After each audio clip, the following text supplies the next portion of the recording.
Assalamualaikum warahmatullahi wabarakatuh. Kemajuan ilmu pengetahuan seharusnya mengantarkan manusia kepada keimanan, seperti yang diajarkan Al-Quran. Allah dengan sifat kesempurnaannya menjelaskan bagaimana alam semesta ini diciptakan dengan keseimbangan. Seperti fenomena langit dan bumi yang dulunya menyatu. Lantas, mengapa Allah memisahkan langit dan bumi? Simak videonya sampai selesai, agar tidak salah faham. Bumi dan langit terpisah dan terpecah menjadi 7 lapisan. Namun, orang-orang kafir tidak mengetahui bahwa langit dan bumi keduanya dulunya menyatu, seperti yang diterangkan Allah dalam Al-Quran. Dan, apakah orang-orang kafir tidak mengetahui bahwa langit dan bumi keduanya dahulunya menyatu, kemudian kami pisahkan antara keduanya, dan kami jadikan segala sesuatu yang hidup berasal dari air? Maka mengapa mereka tidak beriman? Quran Surah Al-Anbiya 30.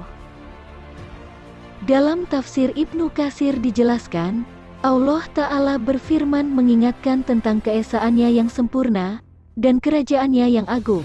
Dan apakah orang-orang kafir itu tidak mengetahui bahwa langit dan bumi dahulunya adalah bersatu lalu berpecah belah, maka langit menjadi 7 dan bumi menjadi 7, serta antara langit dan bumi dipisahkan oleh udara. Kemudian Allah menurunkan hujan dari langit, dan tanah pun menumbuhkan tanam-tanaman. Untuk itu, Dia berfirman, dan dari air, kami jadikan segala sesuatu yang hidup.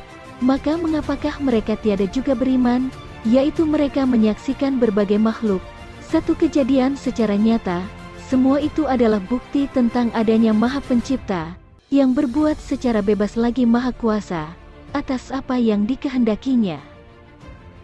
Sufyan As-Tsauri meriwayatkan dari ayahnya, dari Ikrimah, bahwa Ibnu Abbas pernah ditanya, apakah pada permulaannya penciptaan malam lebih dahulu, ataukah siang lebih dahulu? Ibnu Abbas menjawab, bagaimanakah menurut kalian, langit dan bumi saat keduanya masih menjadi satu? Tentu di antara keduanya tiada lain kecuali hanya kegelapan.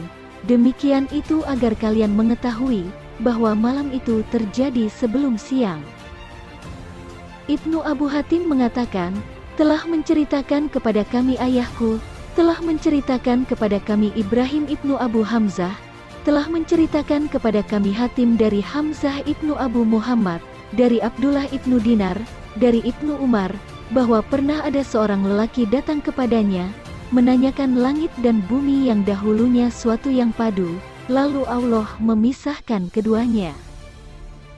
Ibnu Umar berkata, pergilah kepada syekh itu, lalu tanyakanlah kepadanya, kemudian datanglah kamu kemari, dan ceritakanlah kepadaku apa yang telah dikatakannya. Lelaki itu pergi menemui Ibnu Abbas, dan menanyakan masalah itu kepadanya.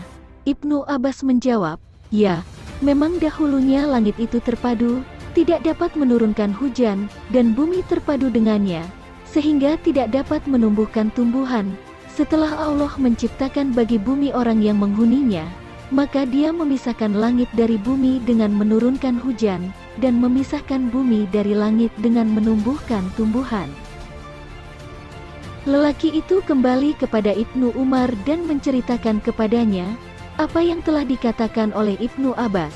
Maka Ibnu Umar berkata, sekarang aku mengetahui bahwa Ibnu Abbas telah dianugerahi ilmu tentang Al-Quran. Dia benar, memang demikianlah pada asal mulanya. Ibnu Umar mengatakan, sebelumnya aku sering mengatakan bahwa betapa beraninya Ibnu Abbas dalam menafsirkan Al-Quran. Sekarang aku mengetahui bahwa dia benar-benar telah dianugerahi ilmu takwil Al-Quran. Atiyah Al-Aufi mengatakan bahwa langit ini dahulunya merupakan sesuatu yang terpadu, tidak dapat menurunkan hujan, lalu menurunkan hujan. Bumi ini juga dahulunya merupakan sesuatu yang terpadu, tidak dapat menumbuhkan tetumbuhan, lalu dijadikan dapat menumbuhkan tetumbuhan.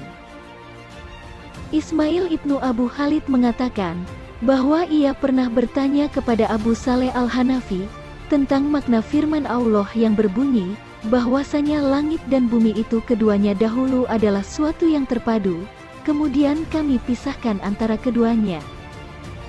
Bahwa langit dahulunya menyatu, lalu dipisahkan menjadi 7 lapis langit, dan bumi dahulunya menyatu, lalu dipisah-pisahkan menjadi 7 lapis.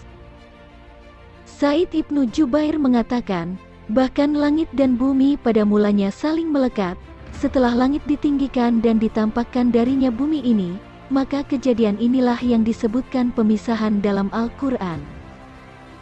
Al-Hasan dan Qatadah mengatakan, bahwa langit dan bumi merupakan suatu yang terpadu, lalu dipisahkan di antara keduanya oleh udara ini. Firman Allah yang berbunyi, dan dari air kami jadikan segala sesuatu yang hidup, yakni air merupakan asal mula dari semua makhluk hidup. Imam Ahmad mengatakan, telah menceritakan kepada kami Yazid, telah menceritakan kepada kami Hamam, dari Qatadah, dari Abu Maimunah, dari Abu Hurairah yang mengatakan, bahwa ia pernah mengatakan kepada Rasulullah, wahai Rasulullah, apabila aku melihatmu, jiwaku merasa senang dan pandangan mataku merasa tenang, maka ceritakanlah kepadaku tentang segala sesuatu. Lalu Rasulullah bersabda, segala sesuatu diciptakan dari air. Aku berkata lagi, ceritakanlah kepadaku tentang suatu amalan, yang bila ku kerjakan dapat mengantarkan diriku untuk masuk surga. Rasulullah bersabda, sebarkanlah salam, berilah makan, bersilaturahmilah, dan sholatlah di malam hari, di saat manusia sedang tidur, maka kamu dapat masuk surga dengan selamat. Imam Turmuzi menilai hadis ini sahih. Said Ibnu Abu Arubah telah meriwayatkan hadis ini secara mursal dari Qatadah. Dalam surah Al-Anbiya ayat 30, mengungkap konsep penciptaan planet, termasuk bumi, yang belakangan dikuatkan oleh penemuan ilmu pengetahuan mutakhir dengan teori-teori modernnya.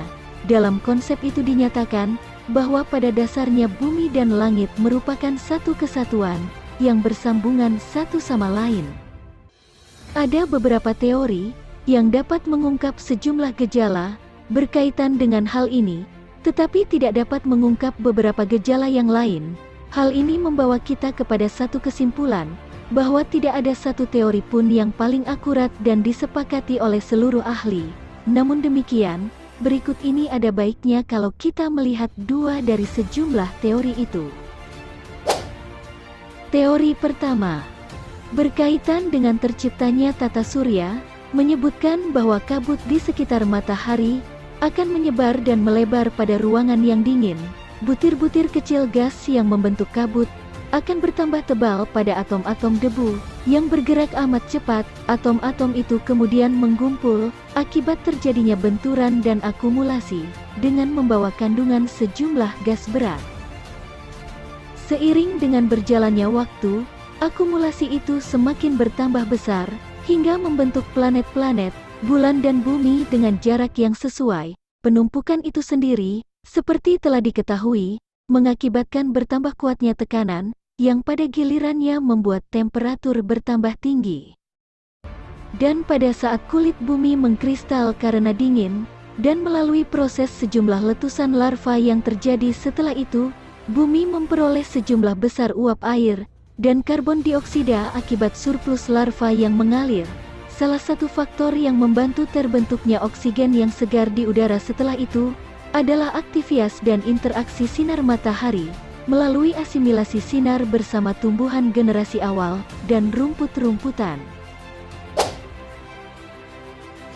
Teori kedua, berkenaan dengan terciptanya alam raya secara umum, yang dapat dipahami dari firman Allah, Anas samawati wal ardo kanataratkan, yang berarti bahwa bumi dan langit pada dasarnya tergabung secara koheren, sehingga tampak seolah satu massa.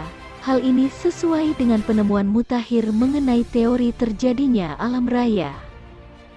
Menurut penemuan itu, sebelum terbentuk seperti sekarang ini, bumi merupakan kumpulan sejumlah besar kekuatan atom-atom, yang saling berkaitan dan di bawah tekanan sangat kuat, yang hampir tidak dapat dibayangkan oleh akal.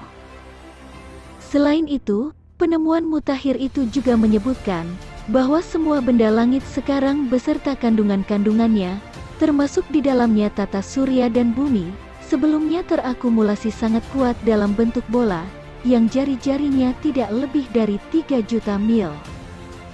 Lanjutan firman Allah yang berbunyi, "Fa fataknahuma," merupakan isyarat tentang apa yang terjadi pada cairan atom pertamanya, berupa ledakan dahsyat, yang mengakibatkan tersebarnya benda-benda alam raya ke seluruh penjuru, yang berakhir dengan terciptanya berbagai benda langit yang terpisah, termasuk tata surya dan bumi.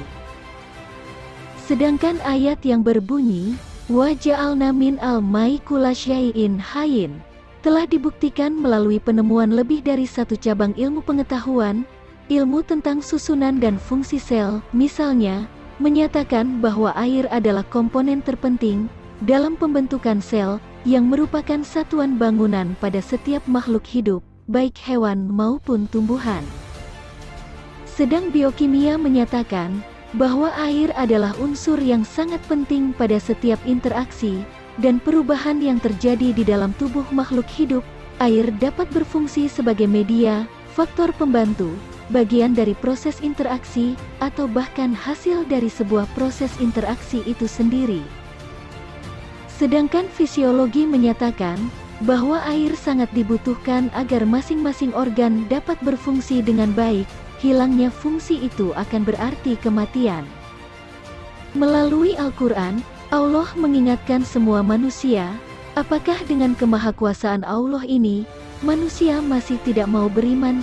Manusia yang memiliki akal dan mau mempergunakan akalnya, seharusnya dapat memahami isi alam ini, dan kemudian menjadi orang yang beriman.